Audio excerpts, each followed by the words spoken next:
This is Unit 2.1, prelab, enzymatic activity. We're going to be using hydrogen peroxide and catalase, which is found in liver. So hydrogen peroxide is actually a byproduct of some cellular processes, and the liver breaks that down because hydrogen peroxide is dangerous to cells. It breaks it down into water and oxygen. So you should have 5 or 6 clean, dry test tubes. And step 1, you are going to take 2 milliliters of hydrogen peroxide. It's in a dark bottle because light breaks down the hydrogen peroxide. And you have some graduated pipettes that are 2 milliliters. And you take 2 milliliters of hydrogen peroxide, put it into your clean test tube.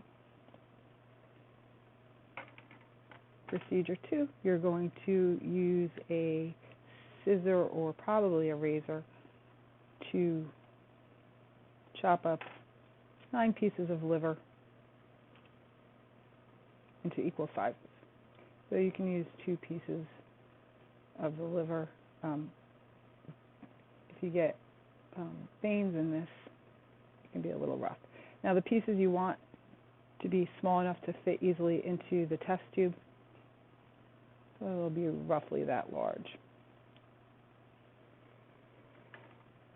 This lab requires goggles, gloves, and you can use a lab apron. So I have my 2 milliliters of hydrogen peroxide, and I put my liver into the test tube. Now you're going to use a coffee stirrer. I have a glass rod. You're going to use a coffee stirrer to put it into the hydrogen peroxide, and you'll see the reaction. So this rate of reaction would be considered a 4 on a scale of 0, no reaction, to 5, very fast reaction. And you see the reaction continue. After a few seconds, you're going to feel it with your wrist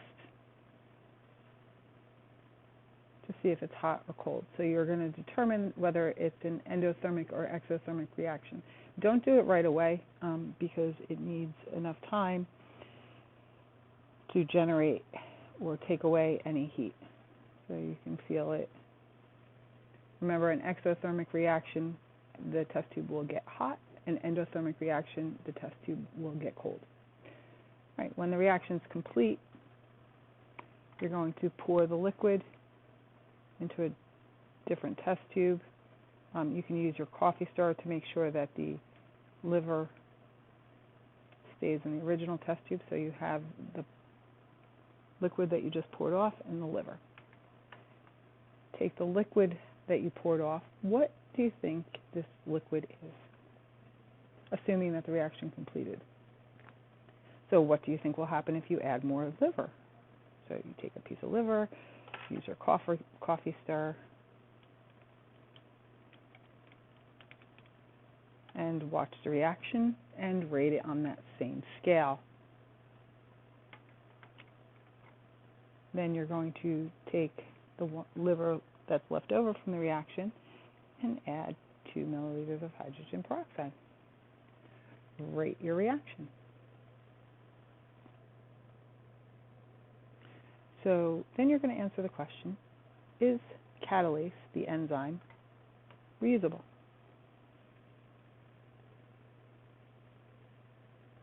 Now you have to go on to part B. Before you can go on to part B, you have to clean out your test tubes properly. For this, we have a waste bucket because we can't put our liver in the sink. So you take the test tubes after the reaction is complete, and you make sure that the liver and the hydrogen peroxide go into the bucket. Please make sure that no liver gets into the sink. Okay, so you check the test tubes and make sure that there's no liver in there.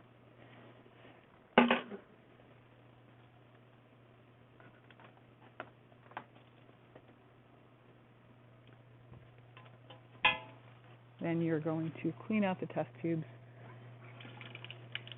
Rinse them first, then put a small amount of diluted dish detergent in them. Then you're going to use the test tube brush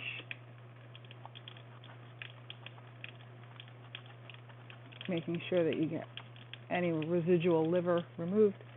Then you rinse them out thoroughly until no more soap bubbles are present. If you don't rinse them out all the way, you will get no reaction.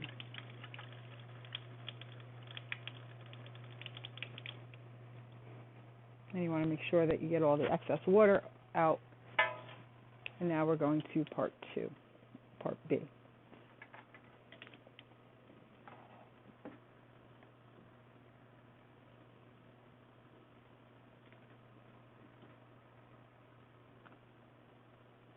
So part B, we're looking at the temperature impact on catalase.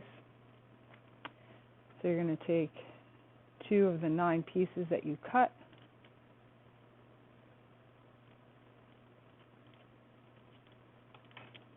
make sure that they're all the way at the bottom because you're going to put them in the temperature bath. Make sure that there's no excess water as well. Then you're going to add 2 milliliters of hydrogen peroxide.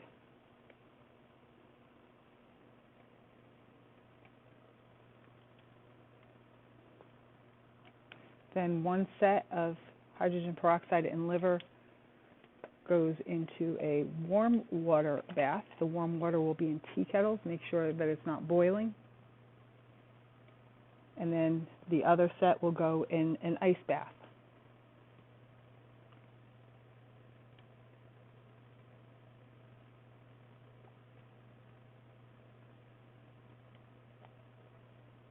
So while those are cooling and heating, you're going to look at what happens if you boil the liver. So you take one of your 9 pieces, or actually take just a piece, it can be big, from the main part. You can do this as a table. This doesn't have to be done individually. Put a small amount of water into this. Put your initials on the test tube or lab table on the test tube, and then put this into boiling water for 5 minutes. The boiling water will be at the main table. By that time, your cold and your hot or warm will be ready to go. So that's procedure 3. And then you take your cold hydrogen peroxide and put it with the cold liver, rate the reaction, and you take your warm peroxide and warm liver and rate the reaction.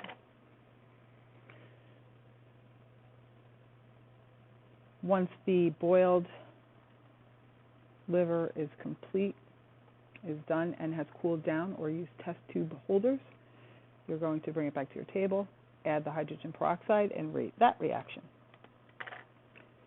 You're going to clean out all 5 test tubes.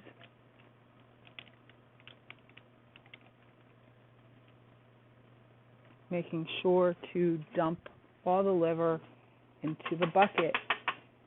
Do not put it into the sink. If you need to, you can use your coffee stir to get any of the material out.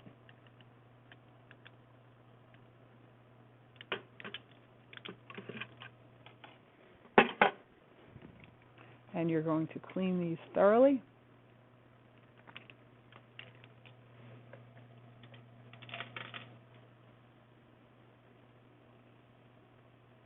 Once they're cleaned, I'm just taking new ones, and dry, you are going on to part C. What's the effect of pH on catalase activity? So for this one, you can label them or you can just keep them in order. You're going to put 2 milliliters of hydrogen peroxide in each of these.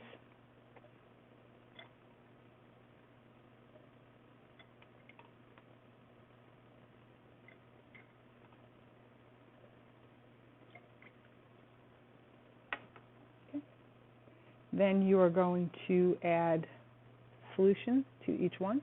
It's labeled on your procedures. So tube 1 is going to have a weak acid, acetic acid, also known as vinegar. You put 3 drops. Be careful not to touch the dropper to the test tube in case there's still any residue. Test tube 2 is going to have 3 drops of sodium bicarbonate, a weak base. Be careful not to contaminate the dropper. 3 is going to have distilled water. Put 3 drops in.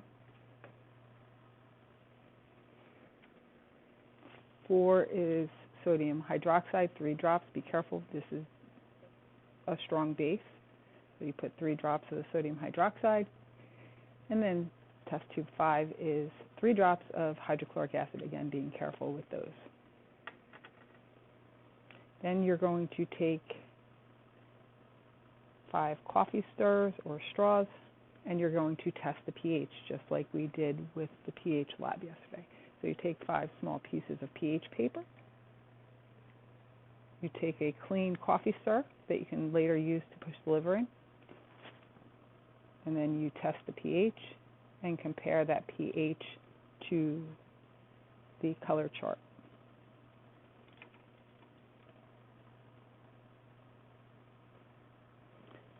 You do that for all 5, record that. Now you can either do a video or try to get the liver into each test tube at the same time. You know that it sticks to the sides by now, so you and your lab partner can try to put them all in at the same time. Or you can record it with your phone and then rate those reactions on a scale of 1 to 5. Okay, this is the important part. You must clean up your area thoroughly, including washing the test tubes out, making sure that no liver gets put into the sink.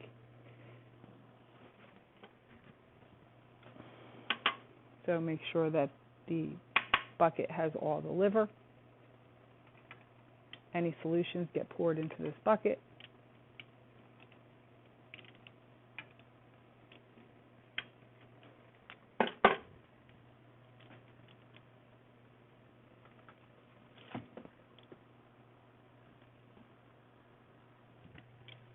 And you're going to do the same procedure, washing them out.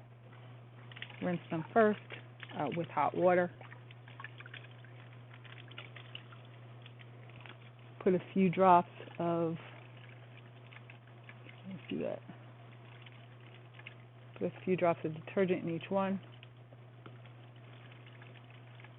Use your test tube brush.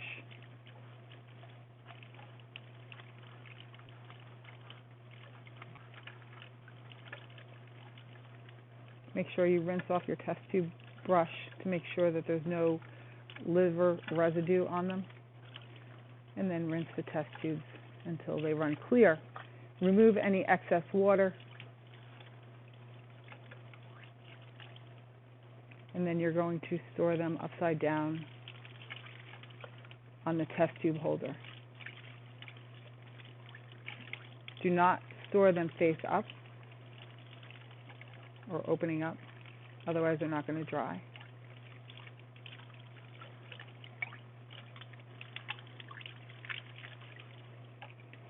If the group in front of you did not clean them, please call me over at the beginning of lab so that I can record who did not clean up after themselves.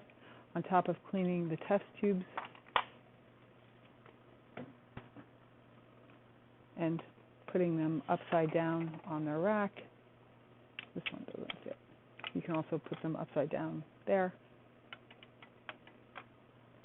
You're going to throw out your wax paper,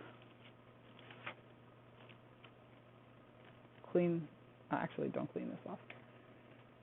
Clean off your glass rod if you have that, and make sure that you don't contaminate your pipette. If it has anything on the pipette, throw that out along with the wax paper. And if you use coffee stirrers, you can throw those out. And if you use tweezers, you need to clean off the tips in the sink. And then you're going to wipe your area clean with sanitizing spray or a wipe.